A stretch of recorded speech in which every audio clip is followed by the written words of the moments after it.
बोलिए दुर्गा माता की जय। प्रिय दर्शकों, आज मैं आप सभी को दुर्गा माता और चंडी माता की कथा सुनाने जा रही हूँ। कथा को प्रेम सहित श्रवण करें। आपकी सभी मनोकामना माता रानी पूर्ण करेगी, सभी कष्टों को दूर करेगी। प्रेम से बोलिए दुर्गा मैया की जय। तो आइए पहले सुनेंगे आप दुर्गा माता की कथा।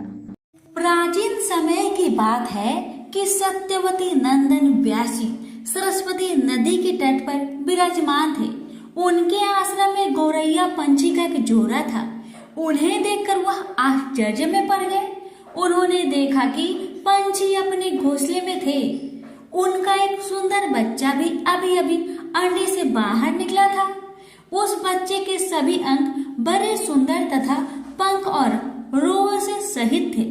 दोनों पंछी उस बच्चे को आहार पहुंचाने के लिए असीम प्रयत्न कर रहे थे। बार बार दाना लाकर उन्हें बच्चे के मुख में डालना और उनका प्रधान कर्तव्य बन गया था। वे आनंद सहित विह्वल होकर उस बच्चे के अंगों को अपने अंगों से रगड़ते और प्रेम पूर्वक मुख चूमा करते थे। उन गौरैया का अपना बच्चे के प्रति ऐसा अद्भुत प्रेम देखकर व्यास जी ने अपने मन में विचार किया कि जब पंछी अपने बच्चे के प्रति इतना स्नेह कर रहे हैं, तब मनुष्य का अपने संतानों में प्रेम हो तो इसमें कौन सी विचित्र बात है, क्योंकि उन्हें तो पुत्र से सेवा पाने की अभिलाषा बनी रहती है। व्यास जी इस प्रकार के विविध विचारों में उलझकर उदास हो गए। मन ही मन बहुत कुछ सोच समझकर बात निश्चित कर ली और वे मंदराचल के निकट चले गए। उन्होंने विचार किया कि मेरी मनोरथ पूर्ण कराने एवं वर देने में निपुण कौन देवता है जिसकी मैं उपासना करूं। भगवान विष्णु, शंकर, इंद्र, ब्रह्मा, सूर्य, गणेश, स्वामी कार्तिकेय, अग्नि अथवा वरुण, मुझे किसकी उपासना करनी चाहिए। इस प्रकार व्यास जी सोच रहे थे कि इतने में नारद जी वहां पधारे। नारद मुनि को देखकर व्यास जी को अपार हर्ष हुआ। उन्होंने नारद जी को प्रणाम कर कुशल समाचार पूछा। फिर नारद जी ने व्यास जी से पूछा कि आप इतने चिंतित क्यों हैं? अपनी चिंता का कारण बताइए। व्यास जी ने कहा, नारद जी, सुना गया है कि पुत्रहीन की गति नहीं होती और मानसिक सुख भी उसे सुलभ नहीं हो सकता। इसलिए मैं बहुत दुखी हूँ और यही चिंता मुझे बार बार बेचैन कर डालती है। अब मैं मनोरथ पूर्ण करने वाली किस देवता का उपासना करूँ? इस विचारधारा में गोते खा रहा हूँ। इस परिस्थिति में अब आप ही मेरे आश्रय हैं। शीघ्र बताने की कृपा कीजिए कि मैं किस देवता का शरण में जाऊं जो मुझे पुत्र दे सके। इस प्रकार व्यास जी के पूछने पर नारद जी ने कहा, व्यास जी, तुम इस विषय में जो कुछ पूछ रहे हो, ठीक यही प्रश्न मेरे पिताजी ने भगवान श्री हरि से किया था। देवादिदेव भगवान जगत के स्वामी हैं।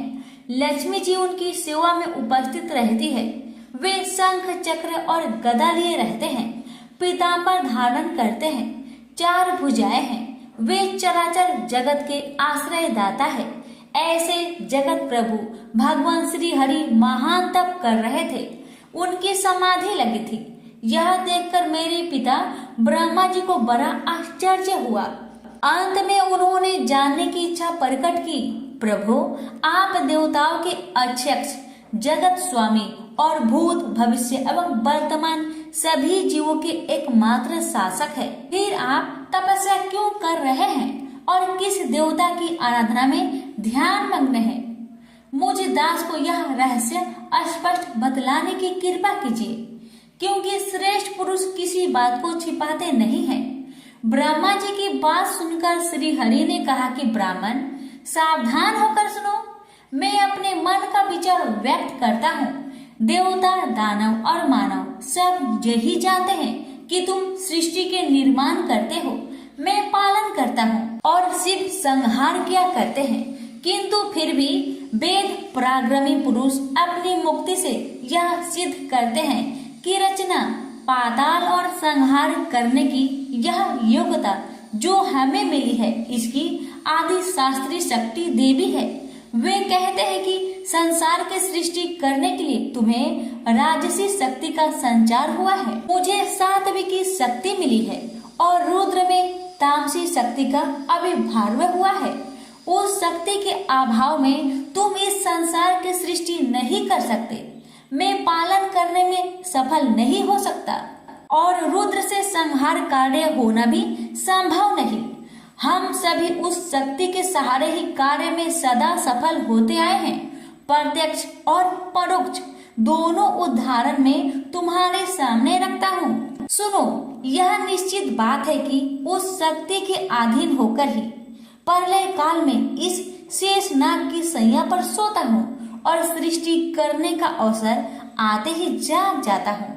मैं सदा तप करने में लगा रहता हूँ। उस शक्ति के शासन से कभी मुक्त नहीं रह सकता। कभी अवसर मिला तो लक्ष्मी के साथ सुख पूर्वक समय बिताने का सौभाग्य प्राप्त होता है। मैं कभी तो दानव के साथ युद्ध करता हूँ। अखिल जगत को भय पहुँचाने वाले दैत्यों के विकराल शरीर को शांत करना मेरा परम कर्तव्य हो जाता है। मैं बहुत पहले की बात कह रहा हूँ। उस समय तुम तो थे ही, चारों ओर जल ही जल था। मुझे 5000 वर्षों तक वायु युद्ध करना पड़ा था। मेरे कान के मैल से उत्पन्न होने वाले मधु और कैटभ नामधारी 2 दानव महान दुष्ट थे। उन्हें असीम अभिमान था।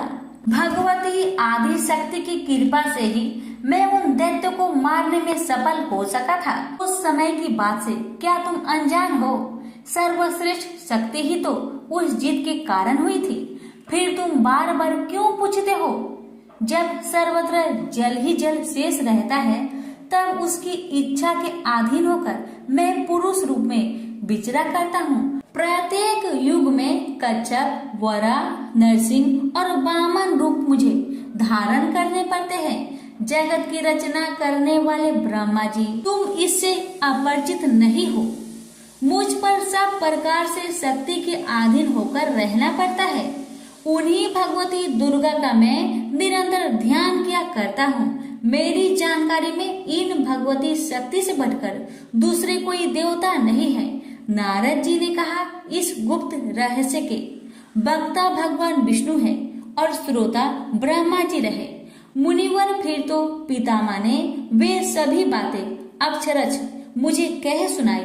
अतएव तुम भी यदि अपना पुरुषार्थ सिद्ध करना चाहते हो तो उन्हीं भगवती के चरण कमल को अपने हृदय में धारण करो। तुम्हारी जो भी अभिलाषाएं हैं वे सभी भगवती दुर्गा अवश्य पूरी कर देगी। इस प्रकार नारद जी के कहने पर सत्यवती नंदन व्यास जी भगवती के चरण कमलों को अपने हृदय में स्थापित करके तपस्या करने के लिए पर्वत पर चले गए और भगवती माता दुर्गा की कृपा से उनकी सभी अभिलाषाएं पूर्ण हुई। प्रेम से बोलिए दुर्गा मैया की जय। प्यारे भक्तगणों, अब आप श्रवण करेंगे तारा रानी की कथा।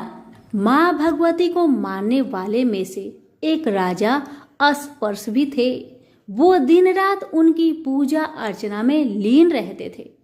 राजा को किसी चीज की कमी न थी, बस उन्हें बच्चे की ख्वाहिश थी। सालों से बच्चा न होने के कारण राजा कुछ निराश रहा करते थे। एक दिन राजा की भक्ति से खुश होकर माँ भगवती ने सपने में आकर उसे 2 बेटी होने का वरदान दिया। आशीर्वाद मिलने के कुछ समय बाद राजा के घर एक बेटी पैदा हुई। बेटी पैदा होने की खुशी में राजा ने सबको दावत दी और बेटी की कुंडली बनवाने के लिए पंडितों को बुलवाया। सबने राजा से एक ही बात कही कि यह साक्षात देवी का रूप है। जहां भी इसके कदम पड़ेंगे वहां खुशियां ही खुशियां होगी। यह भगवती देवी की भक्तन होगी। इतना सब कहकर पंडितों ने लड़की का नाम तारा रख दिया। कुछ समय के बाद मंगलवार के दिन राजा के घर एक और बेटी पैदा हुई। ज्योतिषों ने उसकी भी कुंडली बनवाई और उदास हो गए। राजा ने जब उनसे उदासी का कारण पूछा तो ज्योतिषों ने बताया कि ये लड़की आपके जीवन में खूब सारा दुख लेकर आएगी। राजा ने ज्योतिषों से पूछा, कि आखिर मैंने ऐसा कौन सा खराब कर्म किए थे कि इसने मेरे घर में जन्म लिया है। ज्योतिषों ने बताया कि आपकी दोनों बेटियां राजा इंद्र की अप्सराएं हुआ करती थी। इनमें से बड़ी बहन का नाम तारा और छोटी का रुकमन था। एक दिन ये दोनों मिलकर धरती की सैर करने के लिए गई। दोनों ने ही वहां पहुंचकर एकादशी के दिन का व्रत रखा। तारा ने अपनी छोटी बहन से कहा कि आज एकादशी का व्रत है, इसलिए बाजार जाकर कुछ ताजे फल ले आओ, लेकिन वहां कुछ खाना मत। रुकमन बाजार फल लेने के लिए चली गई। वहां उसे मछली के पकौड़े दिखे। उसने झट से उन्हें खा लिया और अपनी दीदी के लिए कुछ फल ले लिए। रुकमन से तारा ने पूछा कि तुम अपने लिए फल क्यों नहीं लाई। उसने जवाब दिया कि वो मछली के पकौड़े खाकर आई है। तारा ने गुस्से में कहा कि तुम पापिन हो, एकादशी के दिन तुमने मछली खा ली। ऐसे खराब कर्म के लिए मैं तुम्हें छिपकली बनने का श्राप देती हूँ। अब उसी जंगल में तारा की बहन छिपकली बनकर रहने लगी। वहाँ एक जाने माने ऋषि गुरु गोरख भी अपने कुछ शिष्यों के साथ रहते थे। उनके शिष्यों में से एक बहुत ही घमंडी था। अपने घमंड के चलते वो शिष्य कमंडल में पानी भरकर एकांत में बैठकर तपस्या करने लगा। तभी एक प्यासी गाय वहां आ गई। उसने सीधे अपना मुख उस कमंडल में डाला और पानी पी लिया। पानी पीने के बाद जैसे ही गाय अपना मुख बाहर को निकालने लगी तो कमंडल नीचे गिर गया और ऋषि का ध्यान भंग हो गया। ऋषि ने देखा कि गाय पानी पी गई है। अब गुस्से में ऋषि ने गाय को एक चिमटे से बुरी तरह घायल कर दिया। इस बात की जानकारी जब गुरु गोरख को पड़ी तो वे तुरंत गाय को देखने के लिए गए। जैसे ही उन्होंने गाय की हालत देखी, वैसे ही अपने उस घमंडी शिष्य को आश्रम से बाहर निकाल दिया। कुछ दिनों के बाद गौ माता पर किए गए उस अत्याचार से होने वाले पाप को कम करने के लिए उन्होंने एक यज्ञ करवाया। इस यज्ञ के बारे में गाय को चिमटे से मारने वाले घमंडी शिष्य को भी पता चला। वे सीधे पक्षी का रूप धारण करके यज्ञ स्थल पर गया और भोजन में अपनी चोंच से मरा हुआ सांप डाल दिया। किसी को इस बात की खबर नहीं हुई। ये सब होते हुए तारा से श्राप मिलने वाली छिपकली रुकमन देख रही थी। उसके मन में हुआ कि इसे खाकर सारे लोग मर जाएंगे। सबकी जान बचाने के लिए छिपकली बनी। रुकमन सभी लोगों के सामने भोजन पर गिर गई। लोगों ने छिपकली को खूब कोसा और बर्तन को खाली करने लगे। उस वक्त भंडारा करने वाले को खाने में मरा हुआ सांप भी दिखा। तब कहीं जाकर सबको समझ आया कि छिपकली सबकी जान बचाने के लिए जानबूझकर भोजन में गिरी थी। एक छिपकली होने के बावजूद भी इतने अच्छे विचार होने की वजह से यज्ञ में मौजूद सारे महत्वपूर्ण लोगों ने कहा कि हमें इस छिपकली की मुक्ति के लिए प्रार्थना करनी चाहिए। पंडित ने आगे बताया कि सबकी प्रार्थना से ही वो छिपकली तीसरे जन्म से आप जैसी प्रतापी राजा के घर बेटी के रूप में पैदा हुई है। वही तारा ने दूसरे जन्म में तारामती के रूप में लिया और अयोध्या के राजा हरिश्चंद्र से शादी की। राजा से ज्योतिषों ने जैसा बताया ठीक वैसा ही किया। नदी में सोना चांदी जरा हुआ संदूक देखकर काशी के पास से एक भंगी ने उसे बाहर निकाल लिया। उसके कोई बच्चे नहीं थे, इसलिए उसने संदूक के अंदर की लड़की को पालने का फैसला लिया। उसे भंगी व उसकी पत्नी ने खूब प्यार से पाला और रुक्को नाम रख दिया। बड़ी होते ही दोनों ने रुक्को की शादी करवा दी। रुक्को की सासू माँ तारामती और राजा हरिश्चंद्र के महल में साफ सफाई करने का काम किया करते थे। कुछ दिनों के बाद रुक्को की सासू माँ बीमार हो गई। उनकी जगह रुक्को वहां काम करने लगी। तारामती ने उसे देखा और पुराने जन्म के पुण्य के कारण पहचान लिया और उसे कहा कि तुम मेरे साथ बैठ जाओ। रुक्को ने बोला कि मैं तो भंगिन हूँ, इसलिए आपके पास नहीं बैठ सकती। तब तारामती ने उसे बताया कि तुम पूर्व जन्म में मेरी ही बहन थी। तुमने एकादशी के व्रत के दिन मछली खा ली थी और मैंने तुम्हें दंड देते हुए छिपकली बना दिया। अब तुम्हें दोबारा मनुष्य जन्म मिला है, तो इस जन्म में माँ वैष्णो की पूजा करके पुण्य कमा लो।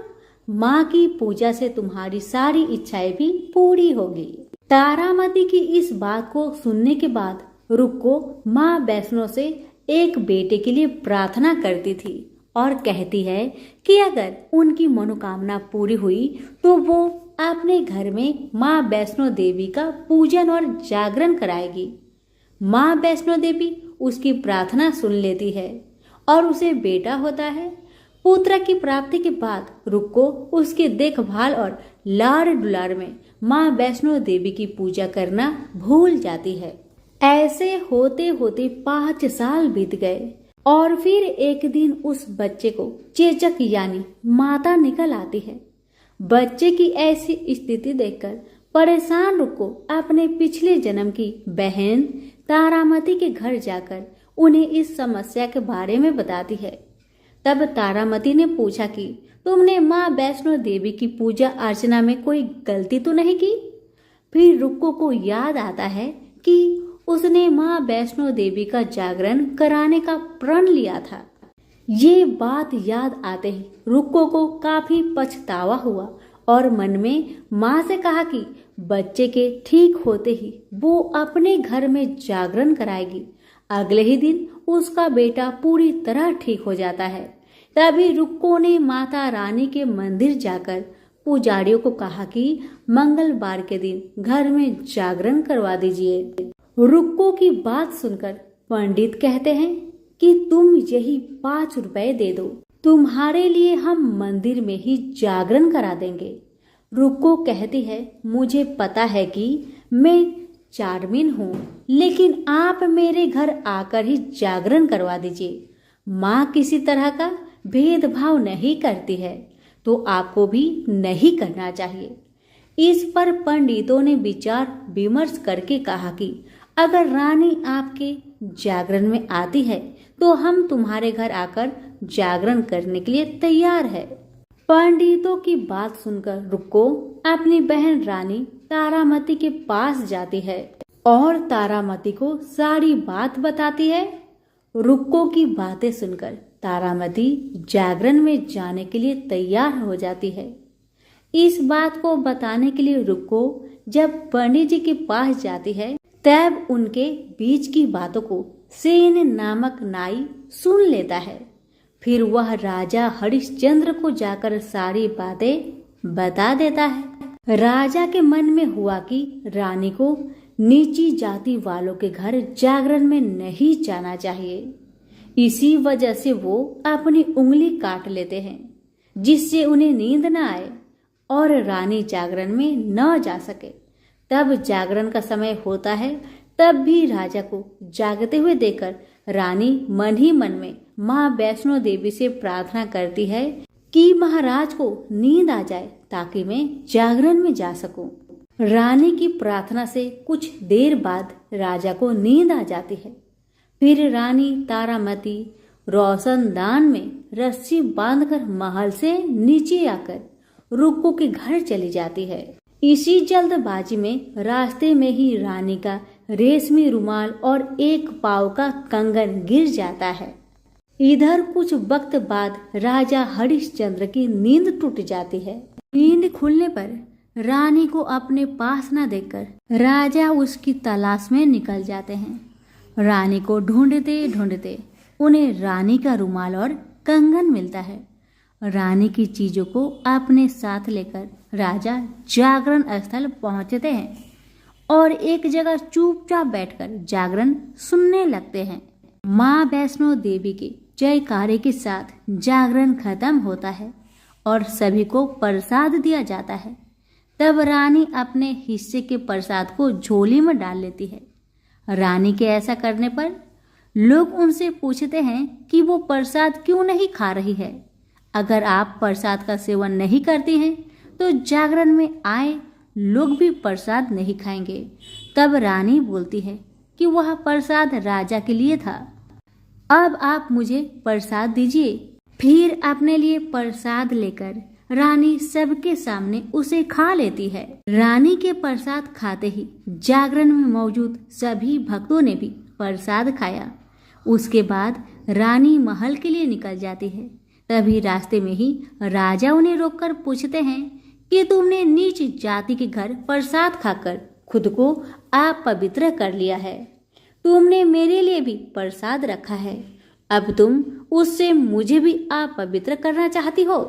अब मैं तुम्हें अपने महल में नहीं लेकर जा सकता। यह बोलते हुए जब राजा रानी की झोली को देखता है तब उन्हें प्रसाद की जगह गुलाब, चंपा जैसे अनेक फूल और कच्चा चावल व सुपारियां नजर दिखती है। इस चमत्कार को देखकर राजा हैरान हो जाते हैं। फिर राजा चुपचाप रानी को अपने साथ लेकर महल पहुंचते हैं। वह रानी बिना माचिस के ही माता रानी के सामने दीपक जलाकर राजा हरिश्चंद्र को और हैरान कर देती है। फिर रानी बोलती है कि माता के दर्शन करने के लिए बहुत बड़ा त्याग करना पड़ता है। इसके लिए आपको अपने बेटे रोहितास की बलि देनी होगी, तभी माँ दुर्गा आपको साक्षात दर्शन देगी। यह सुनकर राजा के मन में माँ के दर्शन की इच्छा होने लगी, जिसके लिए राजा अपने पुत्र की बलि दे देते हैं। बलि देने के बाद माँ दुर्गा शेर पर सवार होकर प्रकट हो जाती है। उन्हें देखकर राजा हरिश्चंद्र काफी खुश हो गए और माँ दुर्गा ने तुरंत राजा के बेटे को दोबारा जिंदा कर दिया। इस चमत्कार को देखकर राजा हरिश्चंद्र खुश हो गए। तभी राजा ने माँ की पूरी विधि से पूजा करके उनसे गलतियों की माफी मांगी। माँ दुर्गा ने भी राजा को खुश रहने का आशीर्वाद दिया और अंतर ध्यान हो गई। तब राजा ने तारा रानी से कहा कि मैं बहुत खुश हूँ कि मुझे पत्नी के रूप में आप मिली हैं। फिर राजा हरिश्चंद्र, तारा रानी और रुक्मन तीनों अपनी मनुष्य योनि से छुटकारा पाकर देवलोक में चले जाते हैं। प्रेम से बोलिए जगदम्बा मैया की जय हो।